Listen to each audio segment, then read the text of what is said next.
Seguimos en vivo y en directo en este contrapunto debate de los miércoles con algunos de los principales candidatos del Frente de Izquierda y los trabajadores anticapitalista y socialista. Y recién estábamos hablando, recién intervino el Héctor Chino Heberling, el primer candidato a diputado nacional por la provincia de Buenos Aires del Frente, haciendo algunas consideraciones sobre la situación política nacional. José. Sí, es muy importante para intervenir, es muy importante para la clase trabajadora tener claridad sobre esta coyuntura, porque estamos en un parteaguas. Se abre, empieza con mucha claridad esto que podemos definir como el final del kirchnerismo. Y se viene el postkirchnerismo. Ahora, ¿qué significa el final del kirchnerismo? Por un lado, claramente, desde mediados del 2007 se acabó el famoso viento de cola de la economía mundial, y la crisis es algo que claramente le juega en contra al gobierno. Ya los números no le dan.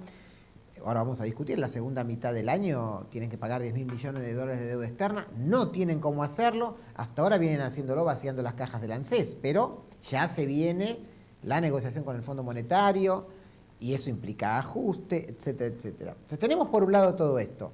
Ahora, además, se ha partido la burguesía. O sea, el frente burgués más o menos estable que había acompañado al gobierno desde el 2003, claramente hoy está partido, más que partido, fragmentado, ¿no? Como dice el chino, porque no podríamos, esta sería una simplificación de decirlo que se partió en dos. Sí, al principio se partió en dos, pero ahora se fragmentó mucho más. Entonces, queda abierta una pregunta. Para nosotros no hay ninguna duda de que se acaba el kirchnerismo. Queda abierta la pregunta, que la tenemos que procesar. ¿Serán capaces de llegar al final de su mandato o vamos a una crisis como el 2001 antes? Esto es una pregunta que tenemos que pensarla y trabajarla. No tenemos la respuesta, obviamente, porque es un problema que tiene que ver con la dinámica, pero dentro de nuestros análisis y de nuestra intervención tenemos que estar preparados para esto.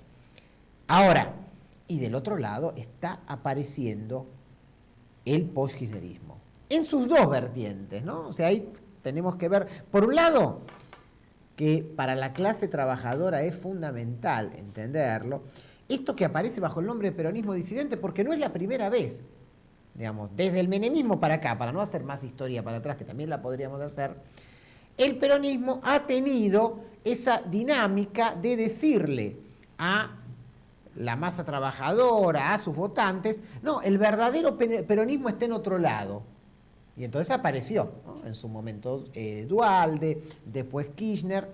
Obviamente, cada vez algo, diríamos, menos sostenible. Miremos ahora, ¿qué es el peronismo verdadero?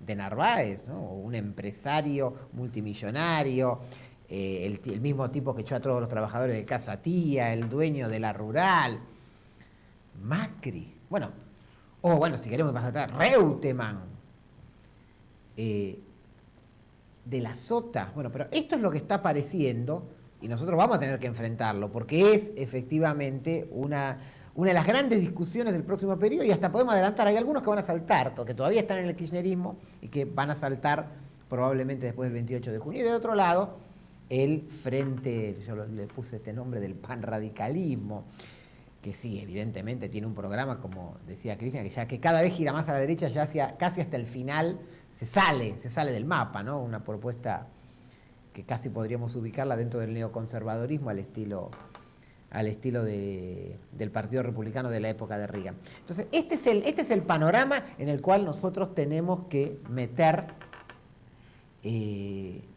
la necesidad de que la clase trabajadora no solo tenga toda su propia propuesta. Y es verdad, es una pelea para construir una nueva dirección política y sindical para la clase trabajadora. Esta es la pelea que está en juego. Y por supuesto, como acá se marcó, esto ni siquiera es así de puro, porque aparece en el medio también la intención de construir espacios de centroizquierda que aparezcan como dique, espacios de centroizquierda, entre paréntesis, más presentables, con figuras no tan quemadas, pero ojo, tanto por el programa, como por su posicionamiento actual, como por la historia, nosotros tenemos que tener en claro esto. Los espacios de centroizquierda nos llevan al camino del frepaso de los 90, y eso ya sabemos cómo termina. Entonces, nuestro planteo es clarísimo. La independencia política de la clase obrera, un programa anticapitalista frente a la crisis y efectivamente prepararnos para ese momento que se viene, que tiene que ver con el post-28 de junio y tiene que ver, sí, en la nueva crisis, en esta crisis que efectivamente va a suceder, efectivamente la clase trabajadora va a ser un actor. O, si no, otra vez van a volver a aparecer las nuevas vertientes patronales y seguirá la historia y siempre la pagamos nosotros. El gobierno nacional, una oposición, podríamos denominar sojera, Schiaretti por un lado, Reutemann por el otro, Solá por el otro. ¿Cuál es la visión del PTS? No, la burguesía está también en estado de liberación y discusión sobre qué salida darle al agotamiento político del kirchnerismo. Y en ese sentido se están alineando, realineando los factores de poder a ver quiénes van a ser los que van a comandar el periodo que se abre. Ahora, dentro de esas fricciones y esas discusiones, desde el llamado agropower, como lo llaman Basualdo o Berbisky, los intelectuales K, para señalar un sector que, aunque disputó con el gobierno, se enriqueció enormemente bajo el kirchnerismo, con los sectores del más exportadores ligados a la industria, hasta qué tipo de alineamiento tiene eso con los sectores más bajos de la Unión Industrial, que son sectores que se beneficiaron enormemente bajo el kirchnerismo y que solo pueden subsistir a cambio de un tipo de cambio con un peso devaluado y con una fuerte protección del Estado. Entonces hay unos tironeos en la burguesía. Dentro de esos tironeos lo que tienen en común es que hay que golpear a la clase obrera. Eso es lo que tienen en común. No discrepan, por ejemplo, en que una devaluación los puede beneficiar a todos. Llevar el dólar a 4,450 o más en lo que quieren en algunos casos. Pero dentro de eso tironea por la rentabilidad de cada sector capitalista. Y ahí discuten qué alternativas, qué salidas políticas quieren.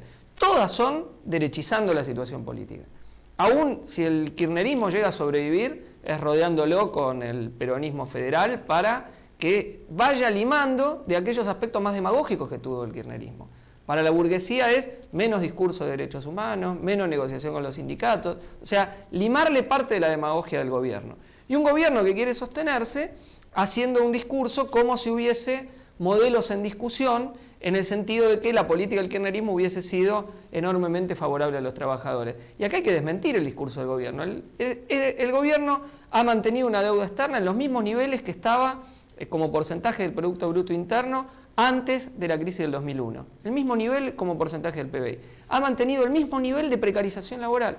5 años de fuerte crecimiento económico, tasas promedio cercanas al 9%, y los trabajadores precarios siguen siendo el 40% del total de la fuerza de trabajo. Sus ingresos son 70% menos que el promedio de todos los salarios. Es decir, se ha ampliado la brecha de desigualdad dentro de la clase obrera y se tiende a consolidar un esquema en donde hay una parte del movimiento obrero que está sindicalizado y que la burocracia sindical busca enchalecar y regimentar para evitar que salga a luchar, y por otro lado una masa de la clase obrera a la cual tienen fuera de los sindicatos, tienen sin ningún derecho y a la cual nadie defiende de hecho, que no entra en la discusión de las paritarias, que no está planteada. Entonces eso es lo que la burguesía quiere, dar un saque más, e incluso lo que recuperaron los sectores sindicalizados del 2001 esta parte, sacárselos en la crisis, pauperizar aún más a la clase obrera, aprovechando la crisis en curso, y imponer una nueva vuelta de tuerca de lo que venimos viviendo en todos los últimos años. Entonces, frente a eso es que tenemos que plantear una clara alternativa de los trabajadores para, como dice el lema del Frente, que no sean ellos los que paguen la crisis, sino los que la provocaron los capitalistas. Estamos en Contrapunto Debate de los miércoles, enseguida volvemos.